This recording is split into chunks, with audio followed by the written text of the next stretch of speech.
Salam müəllimlər, hər vaxtınız xeyir olsun. Xoş gördük sizləri.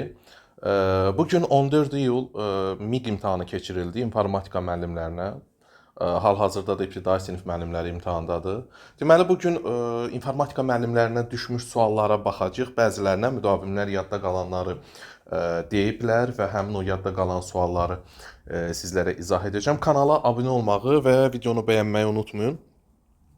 Deyir ki, kurikulumun şagird yönümlülük prinsipinə əsasən müəllim şagirdlərin maraq, ehtiyac və fərdi xüsusiyyətlərini nəzərə alaraq təlim prosesi təşkil etməlidir. Aşağıdakı fəaliyyətlərdən hansı müəllimin yanlış fəaliyyətidir? Bir də sualı deməli, burada müəllim şagird yönümlülüyü nəzərə alaraq fəaliyyət təşkil edir, təlim prosesi təşkil edir. Aşağıdakılardan hansı deyir şagird yönümlülüyə ziddir? Müəllim şagirdin marağını öyrənmək üçün valideynlə əlaqə qurur və öyrənmə fəaliyyətinin planlaşdırılması məqsədi ilə ondan rəy alır. Baxın, şagird yönümlülük prinsipində müəllim valideynlə qurur və əlaqə qurur, öyrənmə fəaliyyətinin planlaşdırılması məqsədi ilə. Yəni ancaq valideyndən məsləhət alır A variantında deyir. Bu situasiya yanlışdır. Müəllim daha çox məsəl üçün B variantına baxırıq. Müəllim, yəni məsəl üçün şagird yönümlülüyü, şagirdin deməli maraq və ehtiyaclarını nəzərə alması üçün, məsəl üçün B variantına baxaq, müəllim müşahidə, söhbət, müxtəlif fəaliyyətlər əsasında şagirdin maraq və ehtiyaclarını müəyyənləşdirə bilər. Bəli, düzdür, müəllim müşahidə, söhbət əsasında, müxtəlif vasitə fəaliyyətlər əsasında şagirdin maraqlarını nəzərə ala bilər. Müəllim şagirdlərə seçim imkanı yarada bilər, maraqlarına uyğun fəaliyyətlər təşkil edə bilər. Düzdür. Aha, şagird yönümlülükdür. Müəllim şagirdlərin fərdi xüsusiyyətlərini nəzərə alaraq diferensiallaşmış tapşırıqlardan istifadə edər. Bəli, müəllim şagirdlərin fərdi xüsusiyyətlərini nəzərə alır. Hər birinə diferensial, fərdi tapşırıqlar verir. Müəllim şagirdlərin fikirlərini dinləyir, onların maraq və ehtiyaclarını nəzərə alaraq təlimdə metod, strategiya seçir. Bəli, şagirdlərin fikirlərini dinləyir, onların maraqlarını, ehtiyaclarını nəzərə alaraq strategiyalar seçir. Deməli, burada yanlışı soruşur bizdən. Yanlış nədədir, dəyərli yoldaşlar? A variantındadır. Valideynlə əlaqə qurur və sinifdə gördüyü işi öz müşahidəsinə əsasən yox, müəllimin, valideynin verdiyi rəy əsasında qurur öz sinifdə öyrənmə fəaliyyətini. Bu yanlışdır. Müəllimin özünün müşahidəsi aparmalıdır. Müxtəlif yollarla şagirdin maraq və ehtiyaclarını nəzərə almalıdır. İnformatikada növbəti bir sual, dərs zamanı şagird mövzu ilə bağlı qeyri-adi bir yaradıcı yanaşma irəli sürür. Olur da şagirdlər nə edirlər? Qeyri-adi yaradıcı yanaşma irəli sürürlər. Müəllim kurikulumun şagird yönümlülük və inkişaf etdirici təlim prinsipinə uyğun olaraq hansı davranışı nümayiş etdirməlidir? Deməli, şagird qeyri-adi yaradıcı yanaşma irəli sürür. Şagird yönümlülük, inkişaf etdirici prinsipinə əsaslanaraq hansı davranışı nümayiş etdirməlidir? Yəni düzgün davranış. Deməli, gəlin baxaq. A. Şagirdin fikrinin sinifdə sərbəst şəkildə bölüşməsi üçün şərait yaratmalı, irəli sürdüyü ideyanı siniflə müzakirə etdirməlidir. Bəli, müəllim şagirdə sinifdə fikrini sərbəst bölüşmə imkanı yaratmalıdır ki, şagird öz fikrini sinifdə sərbəst formada düzgün bölüşmək deməli, bölüşə bilsin. Niyə? Çünki şagird yaradıcı ideyalar irəli sürüb axı yanaşma. Aha, və bu şagirdin yanaşmasını siniflə birlikdə müzakirə eləməlidir. B-yə baxırıq. Qeyri-adi fikrin digər şagirdləri çaşdıra biləcəyini əsas gətirərək onun çıxışını dayandırmalı. Əlbəttə ki, bu yanlış ola bilər. Niyə ki, qeyri-adi fikir olsa belə, qoy şagird həmən o qeyri-adi fikrini bizlərə neynəsin? Bildirsin. Mövzudan kənar olduğunu düşünərək şagirdin fikrini nəzərə almamalı. Yalnız dərslikdə verilən məlumatların müzakirəsinə üstünlük verilməlidir. Yəni, sənin fikrin mövzudan kənardır, biz sənin fikrini də nəzərə almırıq, yalnız misal üçün də əlimizdə olan məlumatlara üstünlük veririk. Əlbəttə ki, bu yanlışdır. Şagirdlərə bildirməlidir ki, müəllim yalnız müəllimin təqdim etdiyi həll yollarından istifadə etmək məqsədə uyğundur. Əlbəttə ki, bu da yanlışdır. Yalnız müəllimin təqdim elədiyi yollar olsa, bəs o zaman şagirdlər yaradıcı fikirlər, yaradıcı ideyaları ortaya qoya bilməyəcəklər axı. Şagirdin fikrini dərsin sonunda ayrıca dinləyəcəyini bildirərək həmin anda onun çıxışına imkan verməməlidir. Bu da yanlışdır. Mən sənin fikrini sonda dinləyəcəm. Həmin, yəni dərs zamanı sən heç bir fikir bildirmə. Bu uyğun yanaşma deyil. Deməli, şagird qeyri-adi, yaradıcı yanaşma irəli sürübsə, deməli, müəllim nə etməlidir? Həmin şagirdin fikrini sərbəst şəkildə bölüşməsinə şərait yaratmaq lazımdır. Doğru cavab A variantı. Dəyərli müəllimlər, deməli kanala abunə olmağı və videonu bəyənməyi unutmayın. Bir də əzizlərim, bir şey sizin diqqətinizə çatdırım. Deməli bu gün saat 19:00-da canlımız olacaq. Sabah biri gün imtahana gedən müəllimlər üçün, yəni 40 dənə testlik möhtəşəm dərsimiz olacaq. Saat 19:00-da olacaq canlı dərsimiz. Mütləq həmin o canlı dərsə qoşulun. Bir də müsahibə mərhələsi üçün ödənişsiz qruplarımız var. Orada ödənişsiz dərs materialları, PDF-lər paylaşılır. Bu videonun rəy hissəsində həmin o ödənişsiz materiallar olan qrupun linkini atacağam ora. Oradan həmin o qrupun linkinə keçid alıb o ödənişsiz dərs materiallarından, müsahibə mərhələsi üçün olan ödənişsiz dərs materiallarından siz də həmin qrupda yararlana bilərsiniz. 15-i, 16-sı, 17-si, 18 imtahana gedənlər bu gün saat 19:00-da olan canlı dərsimizə qoşulsunlar. Müəllim dərsin sonunda şagirdlərin oxuduqları mətnin əsas məzmununu qısa, yığcam, yaradıcı şəkildə ümumiləşdirmələrini, əsas ideyanı az sözlə ifadə etmələrini hədəfləyir. Bu məqsədə çatmaq üçün aşağıdakı iş üsullarından hansının seçimi daha məqsədə uyğundur? Əlbəttə ki, dəyərli yoldaşlar, deməli bu Sinkveyn iş üsuludur. Niyə? Çünki Sinkveyn iş üsulunda nə var idi? Bir isim, xatırlayırsınız, iki sifət, bu ismə aid olmalı idi, ismə aid. Sonra 3 feil, bu da ismə aid olmalıdır. 4 sözdən ibarət cümlə, 4 sözdən ibarət cümlə, 4 sözdən ibarət cümlə və sonda bir isim. Aydın olun. Bu mətni lakonik şəkildə, verilmiş mətni lakonik şəkildə qarşı tərəfə çatdırma imkanı yaradır da. Bu bacarığı yaradır şagirdlərdə. Mətnin əsas fikrini az sözlə ifadə eləmə bacarığı formalaşdırır.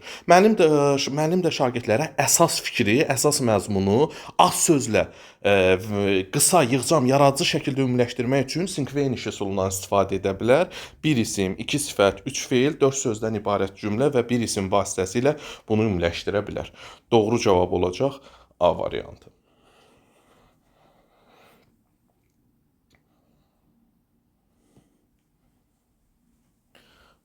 Müəllim dərs prosesində şagirdlərin vətəndaşlıq kompetensiyasını inkişaf etdirmək, onların cəmiyyət qarşısında məsuliyyətini dərk eləmələri üçün ictimai məsələlərə fəal münasibət bildirmələrini təmin etmək istəyir.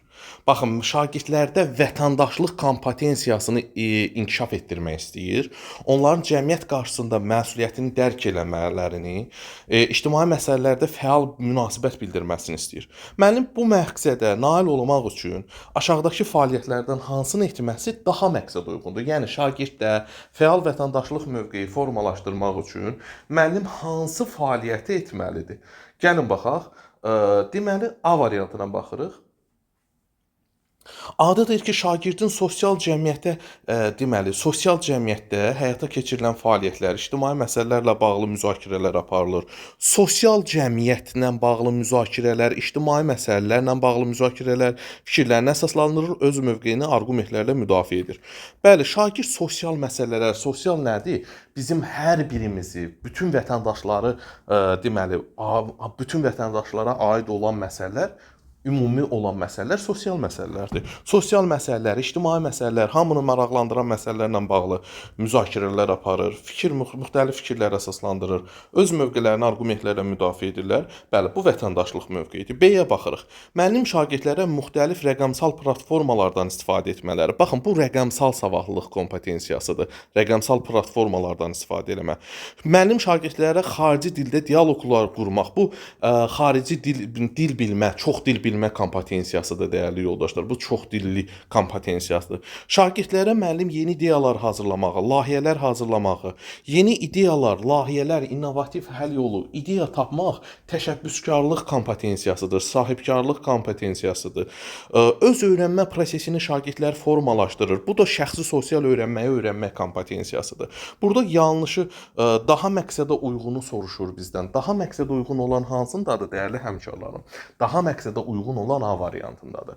Doğru cavab olacaq 4-cü sualda A variantı, yəni A variantı şəxsi sosial, A variantı vətəndaşlıq kompetensiyasına uyğundur. Dəyərli müəllimlər, baxın, müsahibə mərhələsinə üçün hazırlaşan müəllimlər üçün ödənişsiz qrupumuz var, WhatsApp qrupumuz. Orada ödənişsiz müsahibə üçün mənim video dərslərim, PDF-lərim, dərs materiallarım var. Tamamilə onları ödənişsiz əldə edə bilərsiniz. Onu bu videonun belə deyək də rəy bölməsində linkini yerləşdirəcəm. İstəyən müəllim o linkə daxil olub qrupa qoşula bilər. Müsahibə üçün ödənişsiz video dərslərdən və sair və ilaxır materiallardan yararlana bilər. Müəllim tədris prosesini planlaşdırarkən əvvəlcə şagirdlərin maraq dairəsinə uyğun təlim metodları seçir. Şagirdlərin əvvəlcə maraqlarına uyğun metodlar seçir. Daha sonra həmin metodlara əsasən təlim nəticələrini müəyyənləşdirir. Şagirdlərin əvvəlcə maraqlarına uyğun metodlar seçir və daha sonra həmin metodlara uyğun təlim nəticələrini seçir. Deməli, müəllimin və təlim və sonda qiymətləndirməni təlim nəticəsinə uyğun planlaşdırır. Kurikulum planlaşdırma prinsiplərinə əsasən müəllim hansı addımı yanlışdır? Təlim metodlarını əsas götürərək təlim nəticəsinin müəyyənləşdirilməsi, bəli, dəyərli yoldaşlar, bax qeyd. Təlim kurikulumda əvvəlcə təlim nəticəsi formalaşdırılır. Sonra ona uyğun deməli, təlim nəticəsinə uyğun qiymətləndirmə, deməli daha sonra ardıcıllıq isə ondan sonra gəlir fəaliyyət. Düzdür, dəyərli yoldaşlar. Deməli, təlim nəticəsi, qiymətləndirmə və fəaliyyət olmalıdır. Geriyə planlaşdırmada birinci təlim nəticəsi formalaşdırmalıdır, sonra qiymətləndirmə, sonra fəaliyyət. Aydındır? Yəni planlaşdıran zaman bu formada planlaşdırmalıdır. Amma burada deyir ki, müəllim tədris prosesinin deməli plan qurarkən əvvəlcə maraq dairəsinə uyğun təlim metodlarını seçməlidir. Təlim metodları fəaliyyətdir. Bu ən sonda gəlməlidir. Birinci müəllim təlim nəticəsini müəyyənləşdirməlidir. Sonra bax bu 1-dir, təlim nəticəsi 1-dir. Sonra 2 qiymətləndirməni müəyyən etməlidir. Sonra isə həmin metoda uyğun strategiyaları seçməlidir. 1 2 3 ardıcıllıq bu qayda ilə getməlidir. Burada yanlışı ondan ibarətdir ki, müəllim təlim metodlarına əsas götürərək təlim nəticələrini müəyyənləşdirir. Xeyr, təlim nəticəsinə əsasən təlim metodlarını müəyyənləşdirməli idi. Müəllimlər, kanalımıza abunə olun zəhmət olmasa və videonu bəyənin. Müəllim yüksək anlama səviyyəsinə malik olan şagirdlərin özünə inamını sarsıtmamaq məqsədi ilə yüksək anlama səviyyəsinə malik olan şagirdlər var. Onların özünə inamını sarsıtmamaq məqsədi ilə buraxdığı səhvləri göstərmir. Qiymətləndirmə zamanı yalnız müsbət rəy verir. Nəticədə şagirdin müsahibəsində şagird iş müsahibəsində öz real hazırlıq səviyyəsi ilə qarşılaşır, gözlədiyi nəticəni əldə edə bilmir və müəllimin verdiyi qiymətləndirmə inamını itirir. Yəni etibarlı olmur. Bu situasiyada müəllimin əsas səhvi nədədir? Baxın, sinifdə bir şagird var və bu şagird yüksək anlama səviyyəsinə malikdir. Yüksək anlama səviyyəsinə. Onun müəllim özünün inamını sarsıtmamaq istəyir. Buraxdığı səhvləri göstərmir. Onun buraxdığı səhvləri demir, ancaq müsbət rəylər verir. Nəticədə isə bu müəllimin qiymətləndirməsinə inam itir. Deməli bu situasiyada müəllim əsas səhvi nədir? Müəllim şagirdə real mən ilə ideal mən arasında əlaqə formalaşmasına mane olması. Bəli, bu gün düşən suallardan biri. Müəllim baxın, şagirdə real mən ilə ideal mən, deməli şagird özündə, yəni şagirdi ideallaşdırır müəllim, belə deyək də, və şagirddə inkişafa qapalı düşüncə tərzinə düşəcək də bir müddət sonra. Amma müəllim istəyir ki, güya şagirdin özünün inamını sarsıtmasın. Get-gedə şagirdin mənfi tərəflərini demir, bu get-gedə daha da mənfi yönə gedəcək. Şagirdin real olduğu vəziyyəti şagirdə demir ki, sən hansı vəziyyətdəsən. Müəllim burada real mən ilə ideal mən arasında uyğun əlaqə formalaşmasına mane olur. Deməli, müəllimin əsas səhvi nədədir? Şagirdin reallığını deməməsi, reallığını göstərməməsi. Doğru cavab olacaq A variantı.